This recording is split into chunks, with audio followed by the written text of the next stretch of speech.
All right. Hello out there. I hope you are all doing well on this Wednesday. So I guess it can be good morning, good day, good afternoon, or good evening. So I'll cover off all of those bases. I hope you are doing well. It is good afternoony, evening-ishy where I am. And as you can see, I'm once again wearing many layers.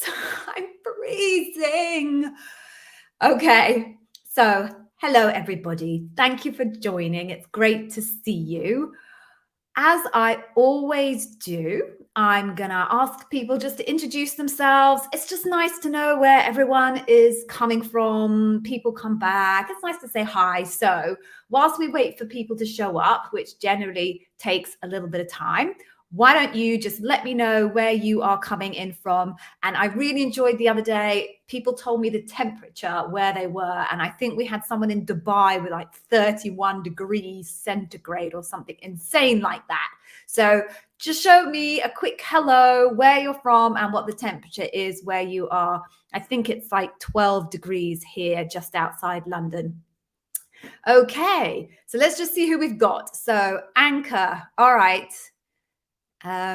We've got, I'm going to pronounce this wrong. I'm so sorry. I'm going to murder your name here. Echenzona. Have I got that right? I'm so sorry if I don't. Just tell me how to spell it phonetically a bit later. Anchor, welcome. Long story here, Anchor. I'll come back to that in a minute. Where else do we have?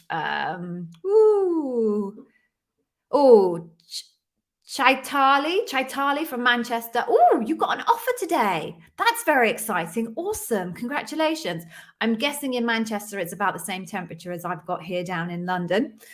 Anchor, you're in Brussels and it's freezing. I'm sure it's even colder in Brussels than it is here in London.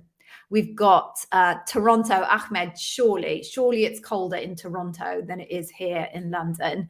We've got Nathan from LA. I'm sure it's warmer in LA.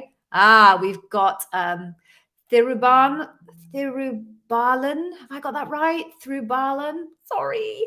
In Tennessee, where it's 65 degrees Fahrenheit. Okay, so I need to change that to centigrade. So I need to take 30 away, which takes me to 35, and then halve it, which takes me to 24-ish, something like that. Nice. Oh, somebody from Nigeria. Echenzona from Nigeria, 29 degrees Celsius / centigrade. We say centigrade here in the UK, but I think in the US they say Celsius. Who else do we have? Chantal, is freezing where you are, is it, Chaitali? California, 54 degrees. Okay, good. Seo's back. Oh, Seo, welcome back. Oh, it's so sweet for people to just keep coming back, even though they don't have questions anymore for me because they have their roles. That's really kind. Thanks, Seo. Welcome. And I'm sure it's raining in Dublin. You're in Dublin, aren't you? I'm sure it's raining. It's always raining in Dublin. I lived there for years and it rained all the time. Danielle from, Yakima, don't know how to pronounce that, but WA, which I think is Washington State, isn't it? 40 degrees Fahrenheit, right? So take away 30. It's quite cold there. That's quite cold. Right. Oh, and Brussels, you had no summer at all this year. We had quite a good summer here in the UK. In fact, it's mid-October, obviously, and the trees are still quite green, which is a little bit worrying. I fear global warming is the cause of that. Yara. Oh, is that how I pronounce that? Right, got it. Okay, so we have quite a few people, so I'm not going to wait any longer. We're going to get going. Thank you, everyone, for telling me where you're from and the temperature. I do a little kind of trip around the world. Right, so let me just give you my opening. I'm sorry if you have heard this before. I will make it as quick as I possibly can whilst remaining useful. I'm Gigi. I am the Amazon Interview Whiz. Obviously, you all know that because you found me through my YouTube channel. I was a senior leader at Amazon for many years, and most pertinently for you all, I was an interview bar raiser. The benefit of talking to me, because I was an interview bar raiser over a recruiter or over any other interviewer in Amazon, is as a bar raiser, I had a much broader perspective on interviewing than any of those two other groups. As a bar raiser, you can interview on any job family, any country. So I interviewed tech and non-tech. I don't know how many different job families, like 20, 25 different job families. all across the globe: UK, Germany, France, Spain, Italy, Turkey, Japan, US, Canada, etc., etc. Everybody else that you might hear speaking on YouTube or anywhere else, if they're a recruiter, generally their experience is only in their field of recruitment. So say software development engineers or product managers. Or if they were just an Amazon hiring manager, they really would have only interviewed people in around their kind of job family sphere. So I used to be a marketer. If I hadn't been a bar raiser, I would have been interviewing marketers, maybe a couple of product managers, maybe a couple of finance people, maybe a couple of content acquisition managers, because I worked in Prime Video for so long. But that would have been my sphere of interviewing. As a bar raiser, you interview everywhere. So it gives you a really unique perspective on the entire interview process. When I was interviewing at Amazon, I could tell the difference between people who had expert interview coaching and those that hadn't. I then discovered that the price of expert interview coaching is quite a lot, $200, $250 an hour. Now, given how many hours you really need to invest in your Amazon interview process, most people couldn't afford that. So when I left Amazon, I started a little bit before, but I started my own Amazon interview preparation ecosystem. Obviously, that involves my YouTube channel, where like 3 hours of completely free, no repetition, completely actionable insight, lots of channels, lots of repetition, not lots of speaking, not much useful content, not me. I have LinkedIn, where I post twice daily. And then I also have my own Amazon interview preparation academy, the Amazon Interview Wiz Academy, where I provide very affordable digital courses that will teach you everything you need to know to land that job at Amazon.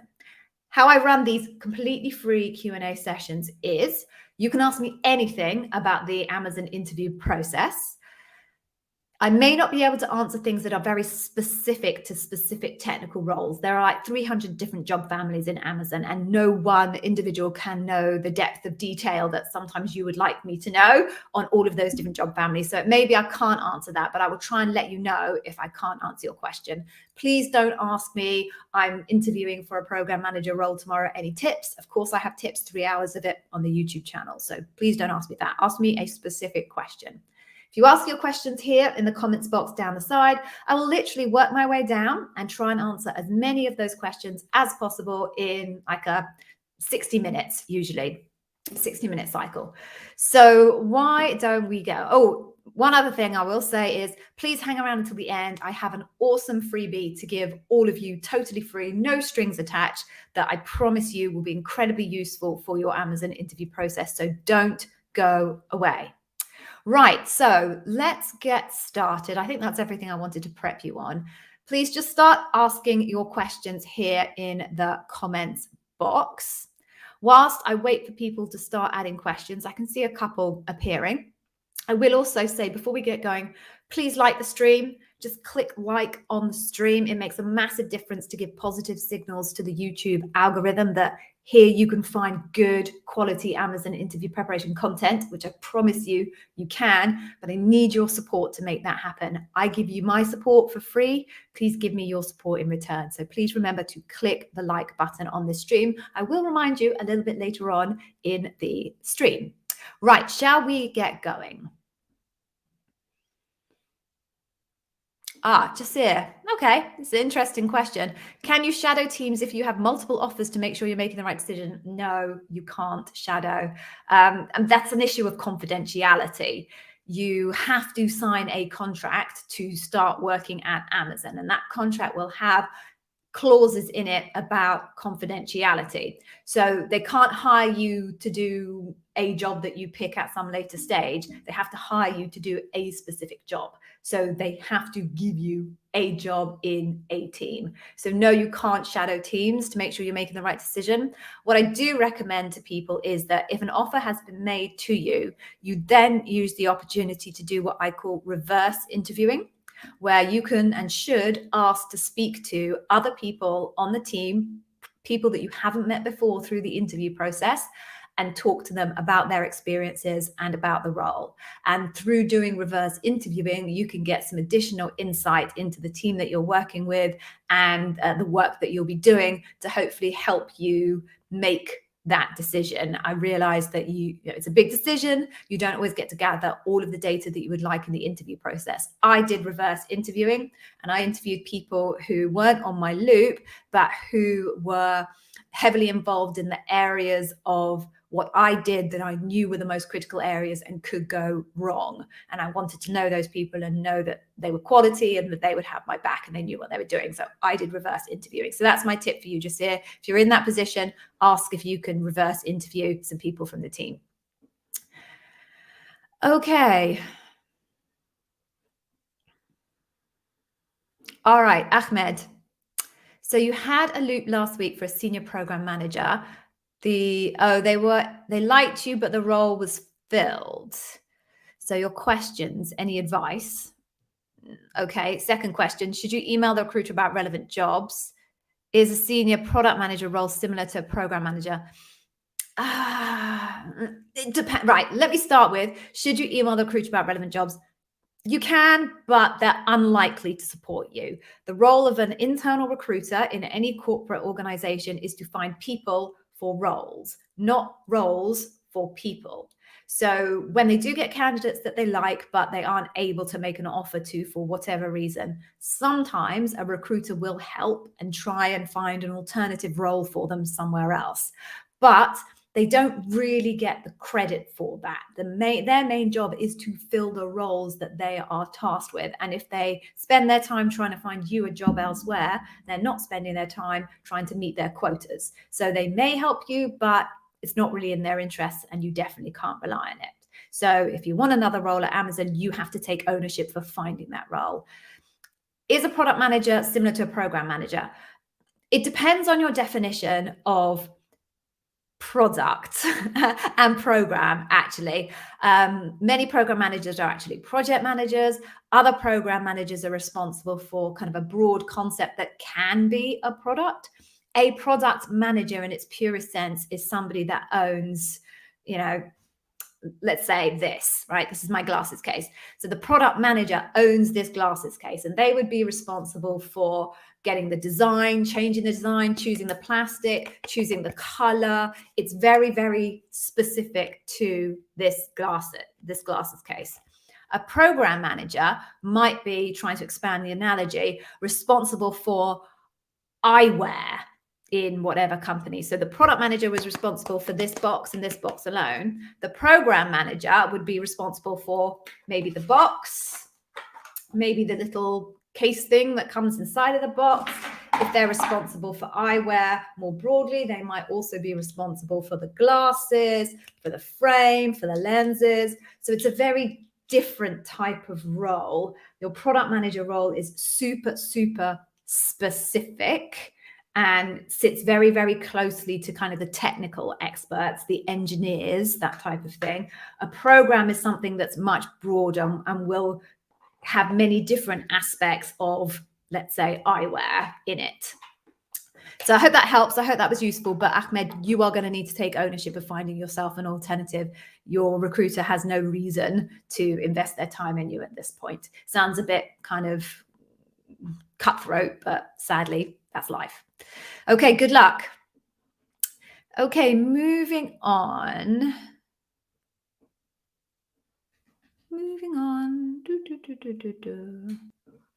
Oh, jump.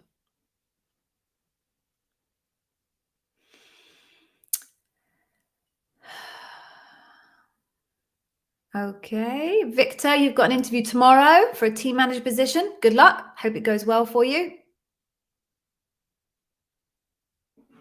Okay. Hey, Zazira. I'm so sorry if I've murdered that one. You had a phone interview yesterday for an economist role. I worked with a bunch of economists. They were very smart people. You got the email saying they're not moving you forward. Okay, so your early round phone interview. Can you ask the recruiter which part you didn't pass, technical or behavioral? You can ask. They probably won't give you the answer, but you can ask. I always say, as a policy, there's no, you may as well ask. There's no harm in asking. You may not get the answer, but if you don't ask, you will definitely not get the answer. So yes, ask. You may not get the answer. You may not even hear back. Just warning you. Okay. Oh, Anchor, you asked your question at the top. You did, and it was very long. And basically, Anchor, you're overthinking it. Chill out. Don't worry about it. Go into your next round. Try not to think about it too much. Okay. Yes, you are overthinking it. Relax. Relax. Okay. Moving on then.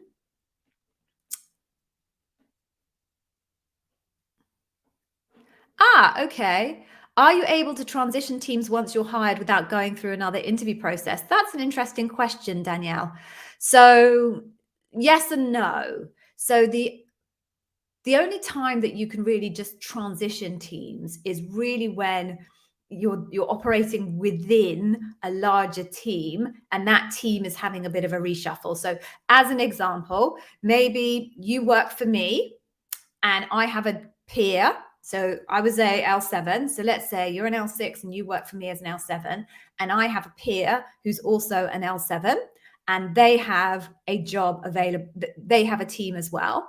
The scenario could be that somebody moves on from their role and they have identified you as someone they would want in their team. They would probably not need to go through a full interview process with you, but rather would talk to you and potentially just drop you straight into that role. But they would have to be that close in terms of the organizational design in order to be able to move you over. Once you get to a level where your manager's manager isn't kind of the direct manager of the person whose team you want to move into, at that point you are going to have to go through an interview process. It's far more common in Amazon to go through an interview process. So let's follow that analogy through. So I'm an L7, my manager is an L8. His manager is an SVP. If the team that you wanted to move to was within the team of the L8 reporting to the SVP, who is my manager's manager, they're L7, and you wanted to move into that team, that's too far removed. You would have to go through an interview process. Now, the Amazon internal interview process is a little bit lighter than the external interview process. So you go straight to what would be the final round if you were applying externally, and you would have a panel/loop, and you wouldn't have a bar raiser on that panel/loop. And you're quite likely to only have 4 interviewers versus the 5 that you would have if you were an external employee. So it's a little bit more light touch. And the requirements are different. If you're an external employee, an external person who's interviewing for Amazon, you have to raise the bar at the level that you are interviewing for. So you have to be better than 50% of the people currently at that level operating in the same or similar roles. If you're an internal candidate, you only have to meet the bar because you're already an Amazonian. They've got proof that you can cut the mustard. So those are the differences between the external and the internal. So I hope that was helpful for you, Danielle.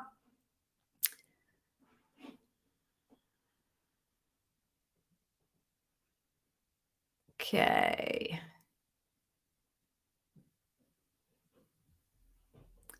Okay, so we've got, you want me to interpret a Zona, you want me to read a email that you got from your recruiter. I will try and do that really quickly. So everybody else, read the email.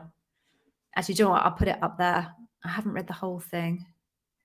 All right, this is a bit risky, putting this up, having not read the whole thing, but I'm going to go for it. Peter enjoyed talking to you, but his team is no longer in need of an L5 BIE. She's working on confirming with a hiring manager of a sister team to see if they've got a role for you. They'll update you soon. Okay. This is your second attempt at Amazon. You got to loop the last time and you were told you were meeting the bar but not raising it, so you failed. I love Amazon. I really want to work there. Okay. Is there a question in there in Chenzona? I don't see it if you have a question for me. So I can see that you've got an experience that you were talking to me about, but there's no question. So if you have a question, let me know. But okay, it sounds like they're seeing if there's another opportunity for you. Oh, right. All right. So sorry, Zahazira, you've got something earlier on, do you? But this looks like the end of it. We'd welcome the opportunity to get back in touch if another role was appropriate and interesting. If it doesn't mean you were rejected. Yes, that means you were rejected. But you could apply again, because it sounds like they're saying that, yeah, we liked you, it just wasn't the right role, and that they are going to get back in touch with you. So yes, you got a rejection, but they are quite happy for you to apply again. Okay. Right. What else do I have here? God, YouTube's going a bit mad today with the questions. It's all jumping around the place. Okay, Andy, I'm just reading yours.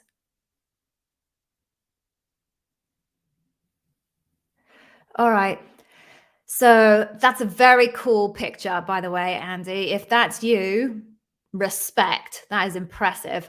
So you're concerned that some of your starry, good. You have watched Gigi's channel, very good, are about massive projects and thus not detailed enough. Conversely, some are very detailed, but perhaps feel too small. Tips on finding the good balance. Okay, so this is my tip for you. Take your massive projects and break them down into chunks. You can either break them down into work streams or you can break them down into phases, but break them down into chunks. Once it's broken down into a chunk, then you can dive really deep into that particular chunk because you want examples where you can give good behavioral data, the how you did something, not just the what. You want to be able to give stuff with good behavioral data, but feels like it has good scope and complexity.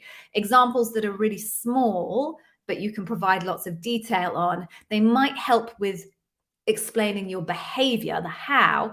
But the problem with small examples is you really risk the hiring team thinking that you haven't worked in a role with the appropriate scope and complexity of the role that you're applying for. In my view, that's kind of the number one reason why candidates don't get hired at Amazon.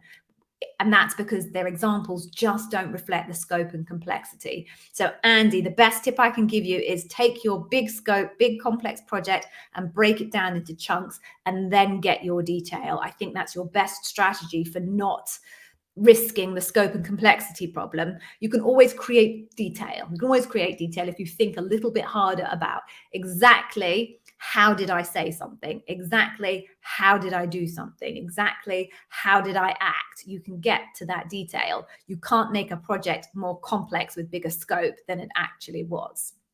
I hope that helps.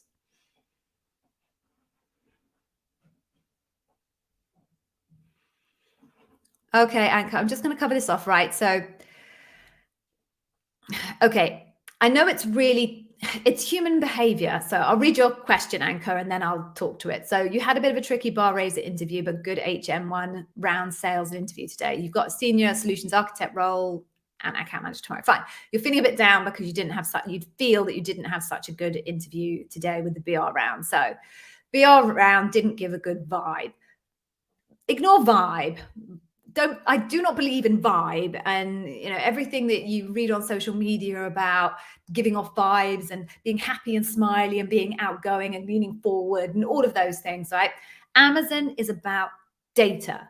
So it doesn't matter if your bar raiser doesn't like you, if they don't have an immediate emotional connection with you, because they're not going to judge your performance based on how they feel about you. They're going to judge your performance based on the data that they collected. So I have on many occasions left an interview and just gone, I love that person. I so enjoyed meeting that person. And then I wait 24 hours before I make my decision. I go back to my notes and I read through my notes and discovered, although I really enjoyed talking to them and meeting them, the data just isn't there. The facts, the how, it's just not there. And even though I really enjoyed meeting them and I really liked them, I'm not going to hire them because the data wasn't there. The reverse has been true. I've had interviews with people and I've really thought, oh God, I really did not enjoy that. That's not a person I would personally choose to work with. Again, waited 24 hours, gone back, looked at my notes and thought, actually, the data is really good. I can see examples of the leadership principles here, and here. They've got great scope and complexity. They have great data, great impact and results. Doesn't matter if I don't like them. The data is there to show me that they would make a good Amazonian. So just don't overthink the vibe thing because really it doesn't mean all that much in Amazon. So please don't feel a bit down because I don't think it's a useful data point for you to make any judgment on what your potential outcome is going to be. So please remember that. Ignore vibe, get the data out there, talk about the how, talk about the scope and complexity, talk about the results that you delivered, and that's where you should be focusing your cognitive load. Okay. Sam Pass. It's a little bit of a loaded question because I don't know the context of this. Hi, Gigi, did Amazon lift the cooling off period? No, Amazon hasn't lifted the cooling off period, but the cooling off period doesn't apply to all roles. So, and it doesn't apply to all outcomes. So some teams have a cooling off period if you do not get an offer, regardless of how near or far you were from an offer. Other teams apply a cooling off period if they feel you were very far from the raising the bar criteria. Other teams, they might not apply that cooling off period if they felt you were pretty close. Other teams don't use a cooling off period at all. So the concept of cooling off period does still remain. Maybe you've just come across a team that doesn't use it, or maybe you were just not that far away that the team didn't feel they needed to implement it. Okay. Victor, that's a far too broad, reaching, obtuse question for me to be able to answer, I'm afraid. Okay, moving on then. Okay, I'll quickly do this. You've got your first phone screen for a startup project manager. Any advice? My entire YouTube channel will be relevant to you. Why can't you find any videos or information on that specific role? Because there are thousands of different roles in Amazon, and it makes no sense for anybody to try and create a bank of detailed videos about every single one of those many hundreds, even thousands of jobs at Amazon. So you may find general content about program managers, solutions design, solutions architects, program managers, because they're big job family categories that you can apply some broad sweeping statements to, but you're not going to find anyone who's going to invest their time getting to that level of specificity, I'm afraid. And that includes me. Okay, moving on then.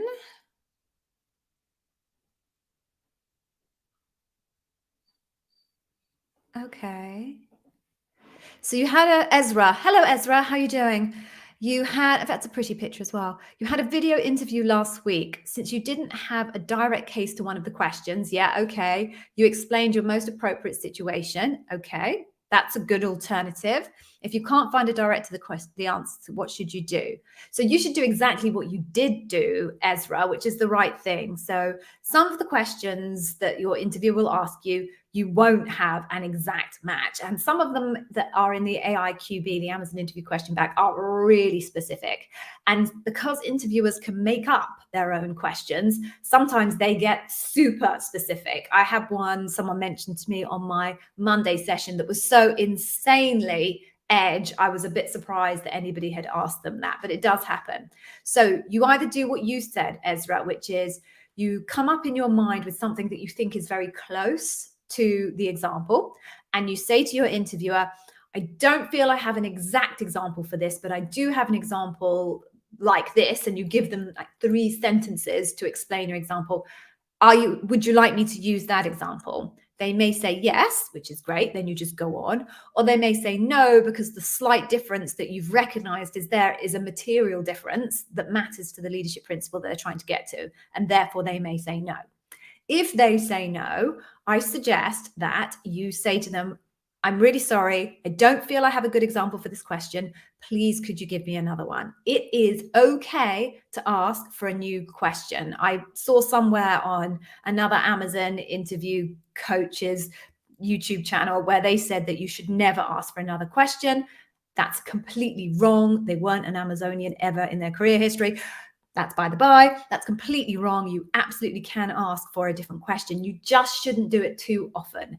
So once in your early rounds, fine. When you get to loop, once, maybe twice if you have to. Anything more than that, and it will start throwing up red flags to your interview panel that you just don't have enough broad experience and consistent examples for them to be able to gather good evidence on. But you can ask for a new question if you really feel that you don't have a good example, or the interviewer says the one that you can come up with isn't good enough. Ezra, it sounds like you instinctively did exactly the right thing. Well done. Okay.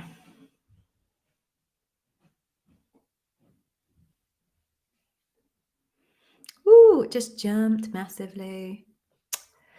I'm back. I'm in control. Okay. Meru, oh, I'm going to get this one wrong. I'm so sorry. Meruyert, I'm going for that. I cannot tell you what leadership principles will be asked for a data engineer with 1 year's experience. Every single role has different requirements for leadership principles, even under the same job family title like data engineer. The team, the business unit, all of those things will have an impact on or even the hiring manager and what the hiring manager cares about. All of those things will have different impact on the leadership principles that they want to test for. So you need to go back to your job description and read your job description in deep, deep detail. You can check out a video that I have on my YouTube channel where I do that live and I show you how to deconstruct your job description and work out what the key leadership principles are. I do offer a service to do that for you if you would like. You can find the details of that on that video on my YouTube channel, but it will be very specific to your individual role. So go back to your job description and break it down line by line. Okay. Next question then. Right, whilst I look for my next question, I'm just going to pause momentarily and say to you, please do like the stream. If you were here at the beginning, it matters so much to my content's ability to surface in the algorithms, to have positive engagement signals from you all. I obviously invest a lot of my time in helping you out, and I would really, really appreciate in return if you could just like the stream. So I'm going to count down from 3, and everyone at the same time is going to press the like button, okay? So after 3, 3, 2, 1, like the stream, like the stream, like the stream, like the stream. Okay, enough of making a fool out of myself. It does sound like begging and I hate having to do it, but I found that it's the only way to get people to actually say how they feel, because I know you all like this. Well, most of you like this, I hope. So thank you. I appreciate if you did that for me. Okay, what else can I find? Yep. Okay, good one here. Rager Dwayne. Do you need to answer non-behavioral questions with STAR? No, you don't. STAR is only for the behavioral questions. So tell me about yourself. Why do you want to work here? Tell me about the leadership principle. Oh, I hope no one ever gets asked, tell me about the leadership principles. That's just a ridiculous question to ask anybody. And it's such a low bar interview question. You should be insulted if somebody asks you that. I hope no one ever asks that in Amazon. Your favorite leadership principle. Yeah, people use that as a bit of a warm up. It doesn't count towards the data that they gather, by the way, and the decision-making process. It really doesn't count towards it.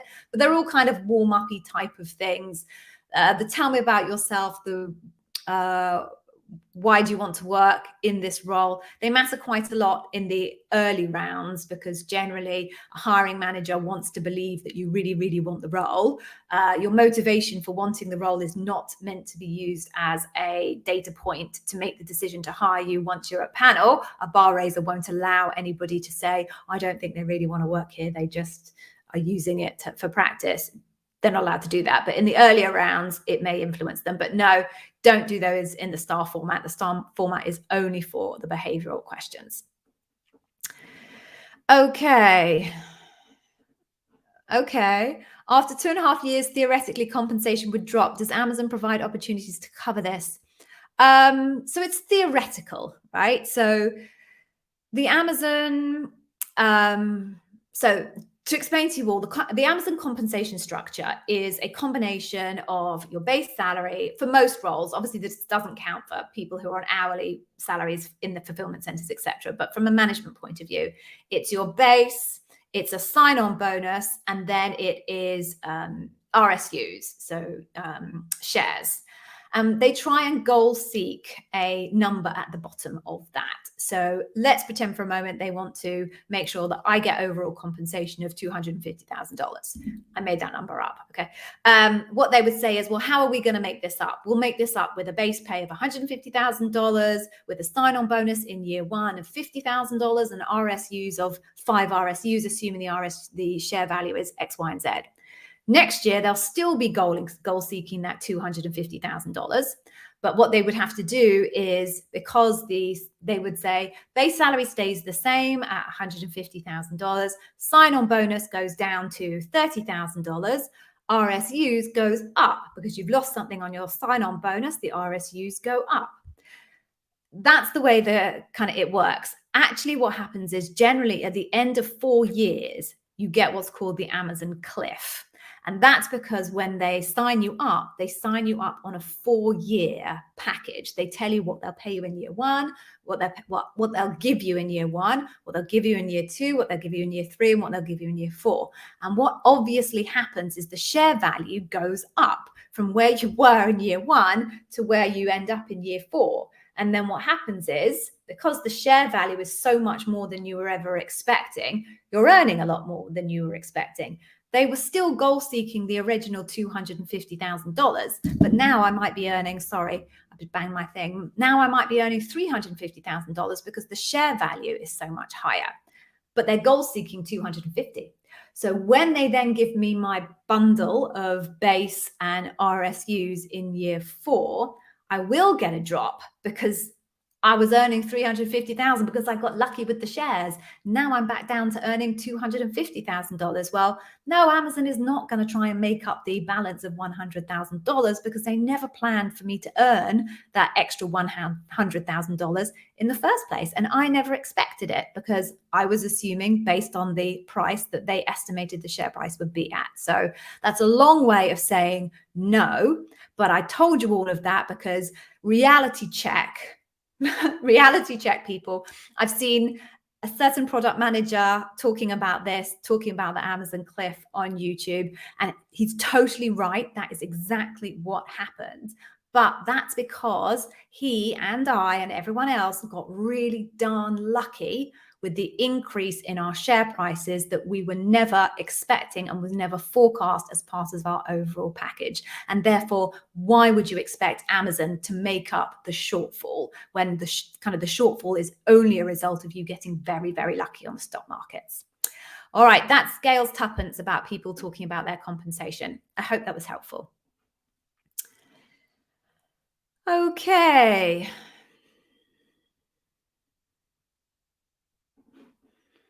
Jasir, would it be appropriate to call the recruiter on their phone if they've called you previously? Sure. Yeah, if you want to talk to your recruiter and you've got their number, you call them back. Like, if they don't want to speak to you, they don't have to answer it. Like, you choose. It's in your power. You take ownership of that. Oh, Shin. Okay. You're part of my community. Hello, Shin. Yes. Shin is one of my Amazon Interviewers Academy clients.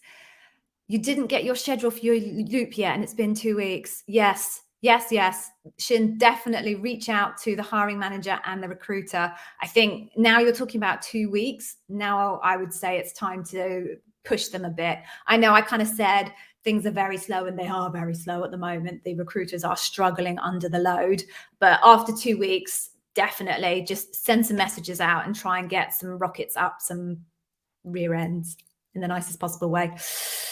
Okay, I hope that was helpful. I'm going to scroll and see what else there is here.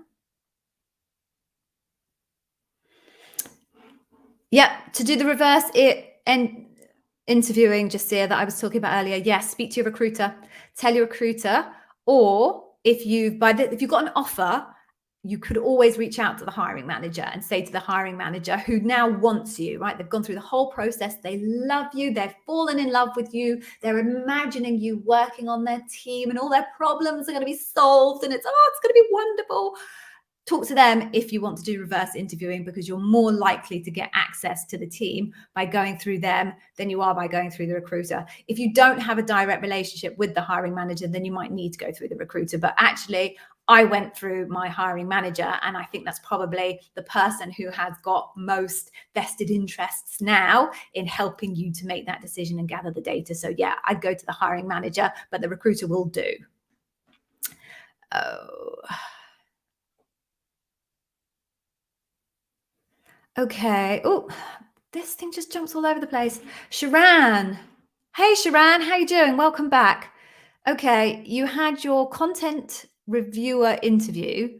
I don't know what a content reviewer interview is. Oh, your job is a content review. Sorry. The role is a content reviewer, and you had the interview with HR. Okay, So it's not HR, it's recruitment. HR in Amazon is a completely different function, but that's a semantic.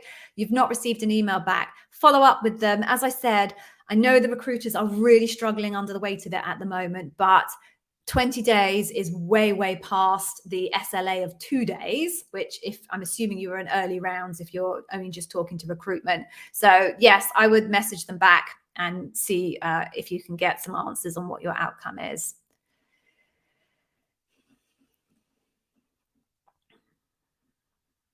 Okay. Yes. So you said this before. The recruiter said they'd see if they could find a sister team. Should you be hopeful? So the same thing applies to as what I said earlier, which is they will best endeavors talk to other teams and see if they can find you a role. But now it's not really, I wouldn't say it's not their problem, but it's not going to be their top priority. Like they have other roles that they need to fill. So yes, they might be able to find you something else, but people, you have to take ownership of the process. You can't rely on recruiters who have turned you down for their roles to find you other roles. So maybe, but my advice is you take ownership. Look on the Amazon jobs portal and see if there are any other roles that you would like and apply for them. Okay.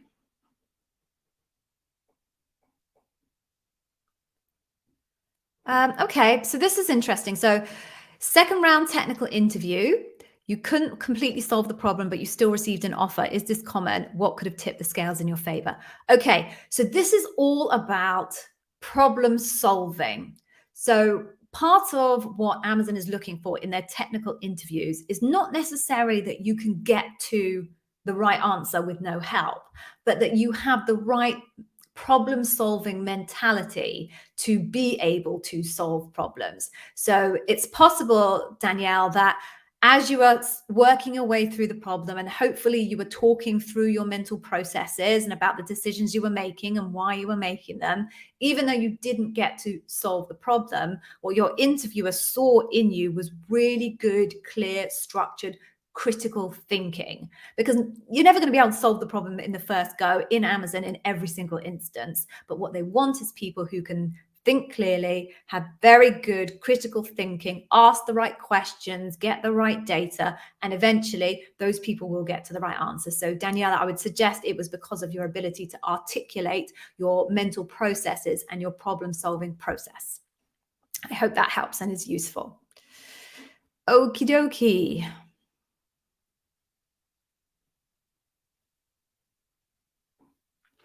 Okay, yeah. Hey, Laura. So you're just a new graduate from the Kenzie Academy. Congratulations. Does it make sense to take any Amazon job like a warehouse and then apply for a junior software engineer? So I would, and I can't tell you the exact policy on this, Laura, so I will tell you what I think is the likely policy. I would imagine that there would be no material advantage to someone from kind of the fulfillment centers trying to apply for a SDE role. I believe you would still have to go through the same processes because people in fulfillment centers don't usually have to go through the bar raising process to get their roles. Because you've never been through the bar raising process, I would imagine you would have to go through the full bar raising process in order to be able to become a junior software development engineer. Again, I don't know every single policy across every single role across the whole of Amazon. No one person does. But my expectation, just based on my experience, would be that you would probably have to go through the whole process one way or another. At least I guess one of the things you would get as an advantage in that is you would be thinking like an Amazonian. So if, even though our staff, I don't work there anymore, my goodness, even though their staff in the fulfillment centers aren't operating in management roles, they're still thinking about all of those leadership principles every single day. Their managers are talking to them in the language of those leadership principles. So if you were building up your examples for your STAR, stories for answering the behavioral question part of the software development engineers, which you would get, being able to reference the leadership principles as if they were second nature to you and really understand which of your scenarios as a warehouse worker, fulfillment center worker, apply to each of those leadership principles would probably give you an advantage in your own skill set and your ability to pass the interview process. I hope that helps.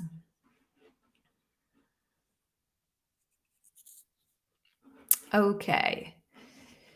Raja Dwayne, hello again. Right, so what do you do if you have a set of examples prepared to use for different leadership principles questions, but the appropriate example for the next question has already been used and you are out of prepared examples? So I do have a video on my YouTube channel which talks about repeating and how and when to use repeated examples. My general advice is try to avoid repeating if at all possible. Lots of detail about why that is. I'm not going to go into that now. Look at the video, but you should try and avoid it if you can. But if you can't, and in many instances people can't, you need to develop the skill where you can reuse the same example, but lean it towards a different leadership principle. So every single example that I've ever created for my own interviews have had at least 2 leadership principles in them. And I have created ways to tell the story in one way for one leadership principle and in another way for another leadership principle.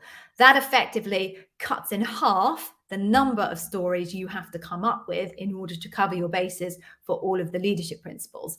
Clearly, as I said, you don't want to repeat, so you're playing a little bit of a risk game because there's 16 leadership principles. You're going to get asked between, depending on the role that you're applying for, probably 6 and 12 leadership principles. So it's a little bit of a kind of game of roulette.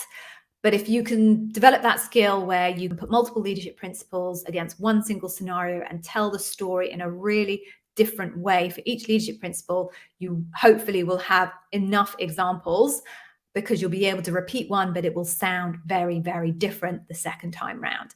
As I say, please go check out that video. Okay.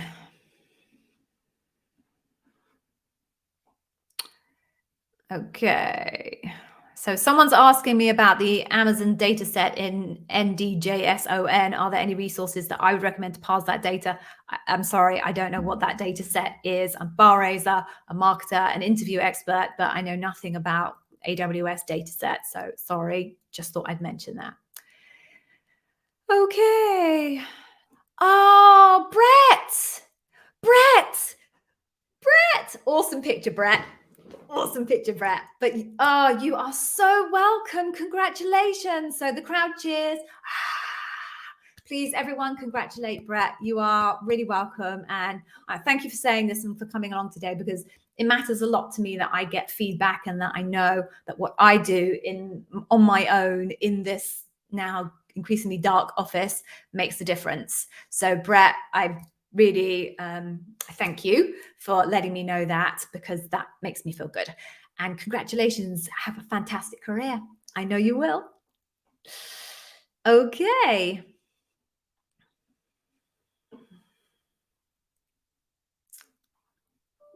Okay, so Eric, during your interview, after you nailed the 3 situational questions about leadership principles, just as you rehearsed them, your interviewer threw a 4th at me unexpectedly. Is that normal? Yeah, they don't have to just ask 3.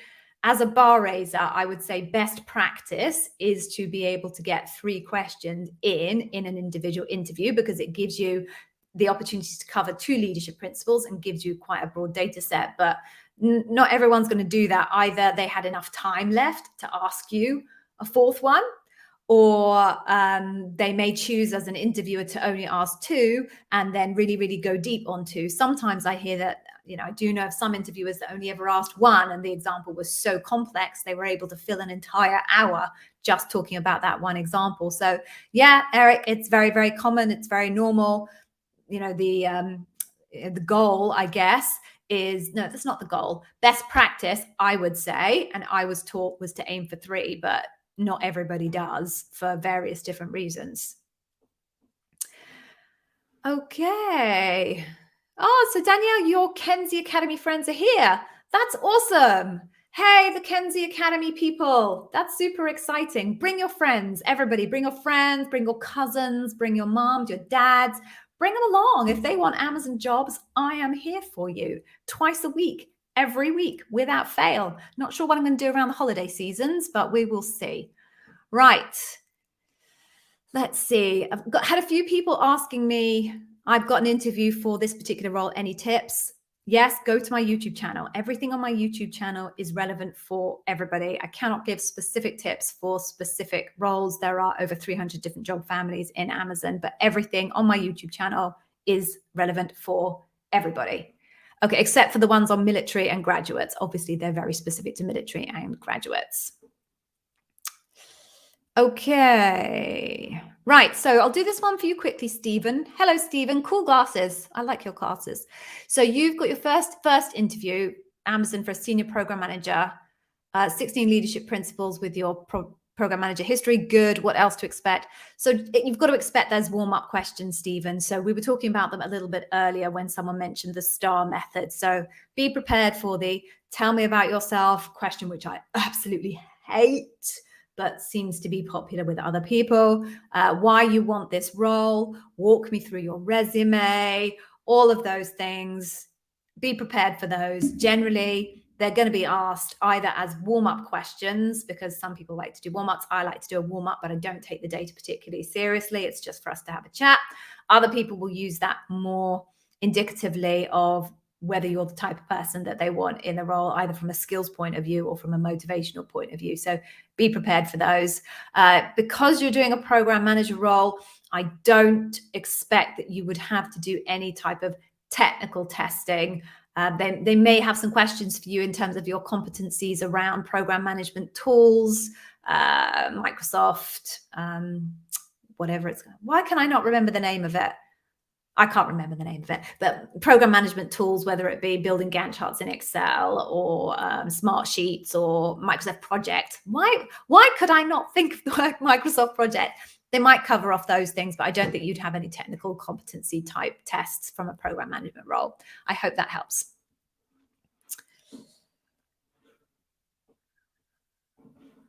Right, Sharan, so you're telling me you've already been in touch a number of times and nobody's responding to you. Does it mean that you're rejected?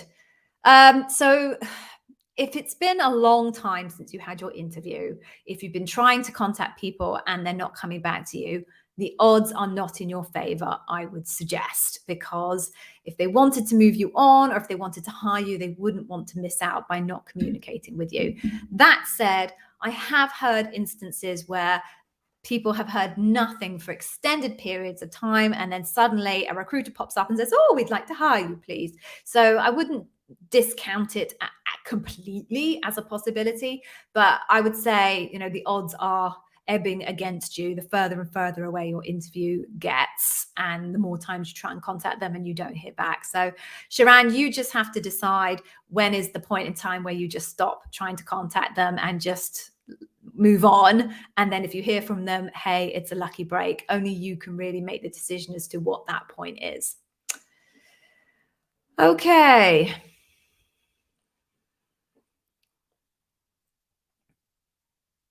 Okay, this is interesting. So Dare Demo, hey Dare Demo, tell me about a time when you missed an obvious solution to a problem.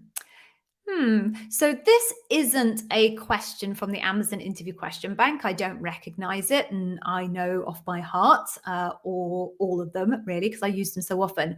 So this, I would suggest, is something somebody made up themselves. If I had to guess what leadership principle this was trying to identify, I would say it's write a lot, because they're effectively talking about a failure, a point where you made a mistake, you didn't spot something, then they want to know what you did about it afterwards. That would be my guess. My guidance on all of these things, and I know there's differing guidance here, is I say to people, you shouldn't try and guess the leadership principles, because very often people guess the wrong one and then they just pull out their stock answer for that leadership principle, and lo and behold, it doesn't actually answer the question that the interviewer asked you. So I think guessing the leadership principle is high risk. How I think you should use the leadership principles is to come up with a really, really good range of examples.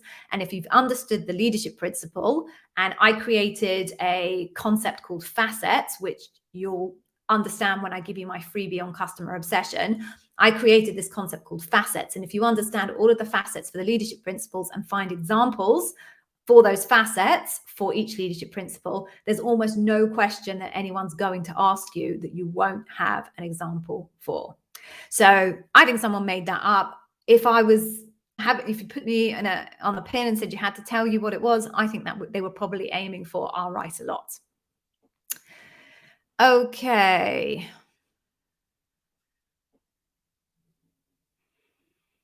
Moving on then.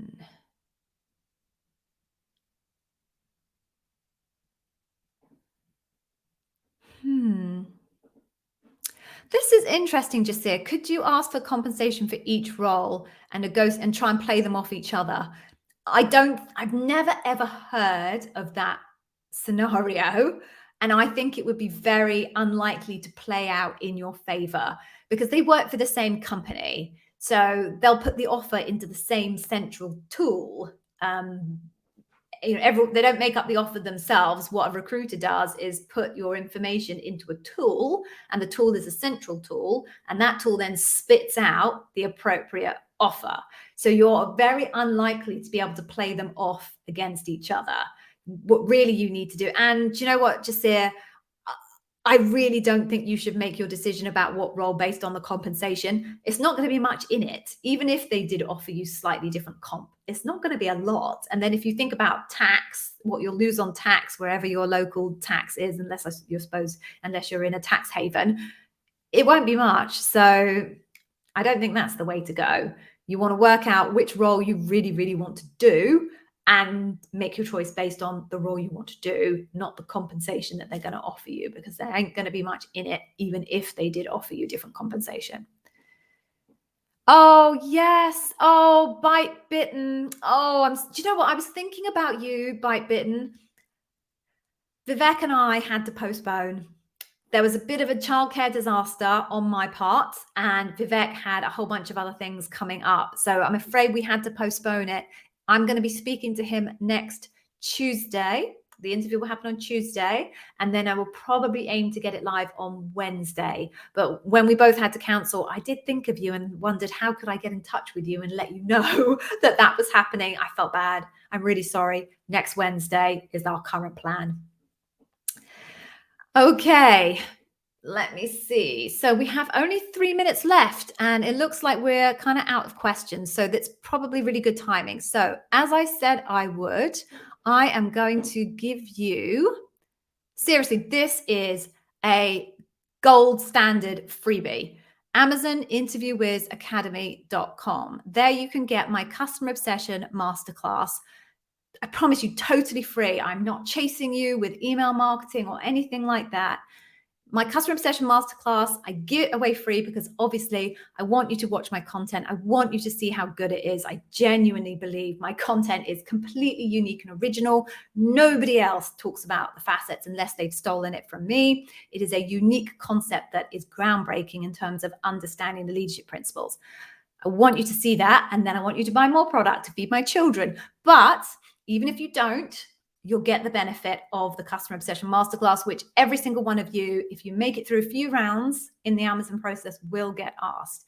It will teach you about the 4 facets. There are 4 facets of customer obsession. It's the most complex leadership principle. You're probably not surprised to hear. It will teach you all about those. Cute little animation that I created. Took me a long time to learn that skill.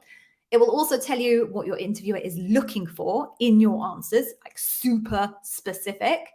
And then it will show you a mock interview of me interviewing me, so you can see what the interview will look like and how you go about landing the behaviors of customer obsession in the interview context. Please go there. Please take it. I promise you it's golden and you will love it. And it will definitely be worth the time and effort to go and do that. Okay, so on that note, I think I'm going to wrap up now. Oh, I'm just going to, Avi, I'm just going to quickly do yours before everyone disappears. You've got your loop interview next week and you have a written assessment due in a few days. Yes, where you wrote about a process innovation. I have a high-level process shown. Is that okay? You mean a diagram? Yeah, I think a diagram is okay. You don't want to rely on that diagram because Amazon documents do not rely on diagrams. They articulate it in words, and then diagrams are there in an appendix. So please embed your diagram in an appendix. And when you talk about the process flow, reference appendix item 1 or something in the actual body copy, and then the reader can go check out the process flow in the appendix. Don't embed it in the main body of the document. That's not how Amazon writes documents. Okay. So on that note, thank you so much for coming, everybody. I hope that you found it useful. Please, please do go and grab my Customer Obsession Masterclass. There's just no reason not to do that. You'd be crazy to pass up that opportunity, if I don't say so myself. Please stay safe. Please come back again next Monday. For those of you who managed to land your roles, Sayo and Bret, well done. Congratulations. I'm so proud of you. If my pride matters to you or not, who knows? And for everyone else who has interviews coming up, I wish you the very, very best of luck. Please check out my channel if you haven't yet, because it should answer 99.9% of any question that you can come up with. Be safe. Take care. Take care of your families. Bye-bye.